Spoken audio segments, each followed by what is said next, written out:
மாவட்டத்தில் கனமழை காரணமாக குற்றாலத்தில் உள்ள மெயினருவி, பழைய குற்றாலம், ஐந்தருவி, புலி அருவி உள்ளிட்ட அனைத்து அருவிகளிலும் தண்ணீர் வரத்து அதிகரித்துள்ளது. மேலும் இன்று ஆரஞ்சு அலர்ட் விடுக்கப்பட்டுள்ள நிலையில் அதிக கனமழை பெய்யக்கூடும் என்பதால் குற்றாலத்தில் உள்ள அனைத்து அருவிகளிலும் சுற்றுலா பயணிகள் குளிப்பதற்கு மாவட்ட நிர்வாகம் தடை உத்தரவு பிறப்பித்துள்ளது. பெரம்பலூர் அருகே திருச்சி சென்னை தேசிய நெடுஞ்சாலையில் வேன் மீது லாரி மோதிய விபத்தில் 15க்கும் மேற்பட்டோர் காயத்துடன் மருத்துவமனையில் சிகிச்சைக்காக அனுமதிக்கப்பட்டுள்ளனர். இதுகுறித்து மங்களமேடு போலீசார் வழக்கு பதிவு செய்து விசாரணை நடத்தி வரும் நிலையில் பெரம்பலூர் சட்டமன்ற உறுப்பினர் பிரபாகரன் அரசு தலைமை மருத்துவமனைக்கு நேரில் சென்று விபத்தில் காயமடைந்தவர்களை சந்தித்தும் மருத்துவர்களிடமும் சிகிச்சை குறித்து கேட்டறிந்தார். கிருஷ்ணகிரி மாவட்டம் போச்சம்பள்ளி மற்றும் அதன் சுற்றுவட்டார பகுதியில் காற்றுடன் கூடிய கனமழை மற்றும் இடி மின்னலுடன் மழை பெய்தது. தொடர்ந்து மின்னல் தாக்கியதில் 5 தென்னை மரங்கள் மற்றும் மலையாண்டஹள்ளி அருகே பசுமாடு உயிரிழந்த நிலையில் பெண் ஒருவர் காயமடைந்து மருத்துவமனையில் சிகிச்சைக்காக அனுமதிக்கப்பட்டுள்ள சம்பவம் அப்பகுதியில் பெரும் பரபரப்பை ஏற்படுத்தியுள்ளது. கன்னியாகுமரி மாவட்டம் நாகர்கோவில் அருகே கல்லூரி நிகழ்ச்சி ஒன்றில் கலந்து கொள்ள வந்த நடிகை காயத்ரி ரகுராம் செய்தியாளர்களை சந்தித்து பேட்டியளித்தார். அப்பொழுது பேசிய அவர், தற்போது தமிழ்நாட்டிற்கு வழங்க வேண்டிய நிதிக்காக அல்ல, தனது மகனுக்காக பிரச்சனை என்பதால் தமிழக முதலமைச்சர் மு.க.ஸ்டாலின் பிரதமரை சந்தித்துள்ளார் என எடப்பாடியார் கூறியது முற்றிலும் உண்மை என்றும், தனது மகனையும் தம்பிகளையும் காப்பாற்றவே வெள்ளைக்கொடி ஏந்தி பிரதமரை முதல்வர் சந்தித்திருக்கிறார் என்பது வெட்ட வெளிச்சமாக தெரிந்துள்ளது என விமர்சித்துள்ளார். தன் மகனை காப்பாற்றுறதுக்காகவும் தம்பிகளை காப்பாற்றுறதுக்காகவும் தான் இந்த வெள்ளைக்கொடி ஏந்தி இன்னைக்கு முதல்வர் அங்க போயிருக்காரு அப்படின்றது வெட்ட வெளிச்சமாக தமிழ்நாட்டில் இருக்கிற அனைத்து மக்களும், சாமானிய மக்களும் எல்லாருக்குமே அது தெரிஞ்ச ஒரு விஷயம் தான் அப்படின்றது நான் சொல்றேன். சென்னையில் 326 பயணிகளுடன் தரையிறங்க வந்த துபாய் சென்னை விமானம் மீது மர்மமான முறையில் லேசர் லைட் ஒளி அடிக்கப்பட்டதால் சென்னை விமான நிலையத்தில் பரபரப்பு ஏற்பட்டது. தொடர்ந்து சென்னை விமான நிலைய போலீசார் இது சம்பந்தமாக விசாரணை மேற்கொண்டு விமானம் மீது லேசர் லைட் ஒளி அடித்த மர்ம நபரை தேடி வருகின்றனர். சென்னை தெற்கு மண்டலத்திற்குட்பட்ட அடையாறு, பரங்கிமலை, தியாகராய நகர் உள்ளிட்ட பகுதிகளில் பயங்கரவாத நடவடிக்கை தொடர்பான எச்சரிக்கை வந்தால் காவல்துறையினர் எவ்வாறு செயல்பட வேண்டும் என்பது குறித்து மாதிரி சோதனை நடைபெற்றது. சென்னை பரங்கிமலை துணை ஆணையர் ஸ்ரீனிவாசன் தலைமையில் கிண்டியில் இருந்து வேளச்சேரி செல்லக்கூடிய MRTS சாலை, GST சாலை, விமான நிலையம் உட்பட்ட பகுதிகளில் இருசக்கர வாகன ஓட்டிகளிடம் வாகனத்திற்குரிய ஆவணங்கள் மற்றும் ஓட்டுநர் உரிமம் ஆகியவை சோதனை செய்யப்பட்டது. புதுச்சேரி காலாப்பட்டு மத்திய சிறையில் கைதிகளுக்கு மொபைல் போன் மற்றும் போதைப் பொருட்கள் சப்ளை செய்த சிறை காவலர்கள் 2 பேர் மீது புதுச்சேரி துணைநிலை ஆளுநர் கைலாசநாதன் அதிரடி நடவடிக்கை மேற்கொண்டுள்ளார். இங்கு தடை செய்யப்பட்ட போதைப் பொருட்கள், மொபைல் போன் பயன்பாடு நாளுக்கு நாள் அதிகரித்து வருவதாக குற்றச்சாட்டு எழுந்து கடந்த 2 வாரங்களுக்கு முன்பு ஆலோசனை கூட்டம் நடைபெற்ற நிலையில் நடவடிக்கை மேற்கொள்ளப்பட்டுள்ளது.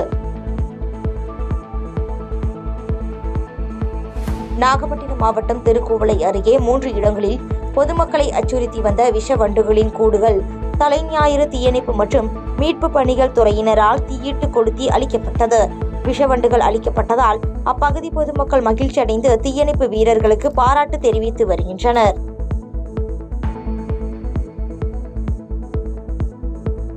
தூத்துக்குடி மாவட்டம் கோவில்பட்டியில் கடத்தலுக்காக பதுக்கி வைத்திருந்த ரேஷன் அரிசி மூட்டைகளை கிழக்கு காவல் நிலைய போலீசார் பறிமுதல் செய்தனர். கோவில்பட்டி சுப்பிரமணியபுரம் சுடுகாட்டு பகுதியில் கடத்தலுக்காக ரேஷன் அரிசி மூட்டைகள் பதுக்கி வைத்திருப்பதாக பொதுமக்கள் வழங்கிய தகவலின் அடிப்படையில் ரேஷன் அரிசி மூட்டைகள் பறிமுதல் செய்து கடத்தலில் ஈடுபட்ட மர்ம நபர்களை போலீசார் தீவிரமாக தேடி வருகின்றனர். தேனியில் நீர்பிடிப்பு பகுதிகளில் தொடரும் கனமழையால் முல்லை பெரியாறு அணைக்கு நீர்வரத்து அதிகரித்து நீர்மட்டம் அதிகரித்துள்ளது. அணைக்கு நீர்வரத்து வினாடிக்கு 585 கன அடியில் இருந்து 1648 கன அடியாக அதிகரித்துள்ள நிலையில் விவசாயிகள் இதனால் மகிழ்ச்சி அடைந்துள்ளனர்.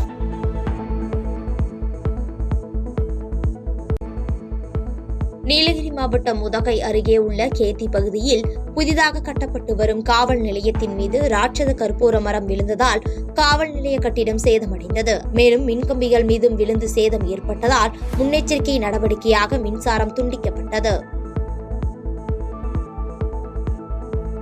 நீலகிரி மாவட்டத்தின் நீர்பிடிப்பு பகுதிகளான அவலாஞ்சி, எமரால்டு, அப்பர் பவானி மற்றும் வைகாரா உள்ளிட்ட பகுதிகளில் காற்றுடன் கூடிய கனமழை பெய்ததால் நீரோடைகளில் வெள்ளப்பெருக்கு ஏற்பட்டது. இதன் காரணமாக மலை காய்கறி பயிர்களான கேரட், பீட்ரூட், உருளைக்கிழங்கு உள்ளிட்ட காய்கறி விவசாயம் பயிரிடப்பட்டுள்ள விவசாய நிலங்களில் வெள்ள நீர் சூழ்ந்து சேதமடைந்துள்ள நிலையில் கடந்த 2 வருடங்களாக நீரோடைகளை தூர்வாராமல் இருப்பதே இதற்கு காரணம் என விவசாயிகள் வேதனை தெரிவித்து செய்தியாளருக்கு பேட்டியளித்துள்ளனர். இந்த பாலம் வந்து ரொம்ப ஹைட் கம்மியாக இருக்குன்னா விவசாய நிலம் ஃபுல்லாக பாதிக்கப்படுது. 2 பக்கமும் விவசாயத்தில் தண்ணி வந்து சேகரிக்கிறதுனால பாலத்தில் தண்ணி சேகரிக்கிறதுனால கேரட், பீட்ரூட், பீன்ஸ் ஆகிய பொருட்கள் ரொம்ப பாதிக்கப்படுது.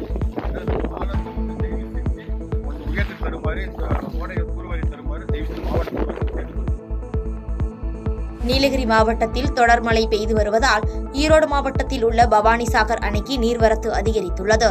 தொடர்ந்து அணையின் பாதுகாப்பு கருதி உபரி நீர் பவானி ஆற்றில் திறக்கப்பட்டு வரும் நிலையில் பவானி ஆற்றின் கரையோரம் வசிக்கும் பொதுமக்களுக்கு வெள்ள அபாய எச்சரிக்கை விடுக்கப்பட்டுள்ளது.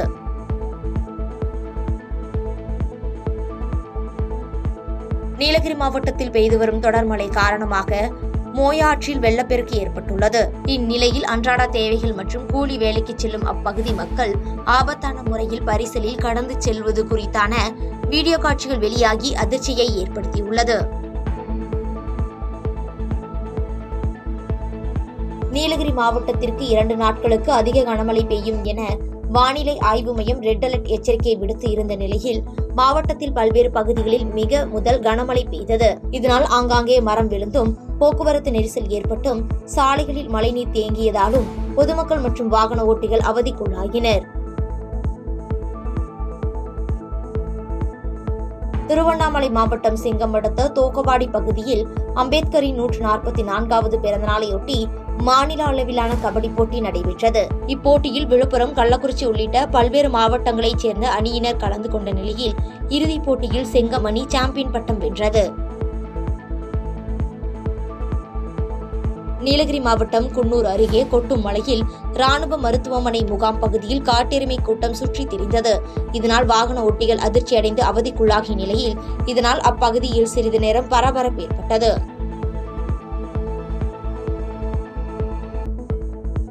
நீலகிரி மாவட்டத்தில் பெய்து வரும் தொடர் மழை எதிரொலியாக குன்னூரின் 13 இடங்களில் மரங்கள் சாலையில் விழுந்து போக்குவரத்து பாதிப்பு ஏற்பட்டது. மேலும் சூறாவளி காற்றின் வேகம் தொடர்ந்து அதிகரித்ததால் பெரும்பாலான கிராமங்களில் மின்தடை ஏற்பட்டு குடியிருப்புகள் இருளில் மூழ்கியதால் குடியிருப்பு வாசிகள் அவதிக்குள்ளாகினர்.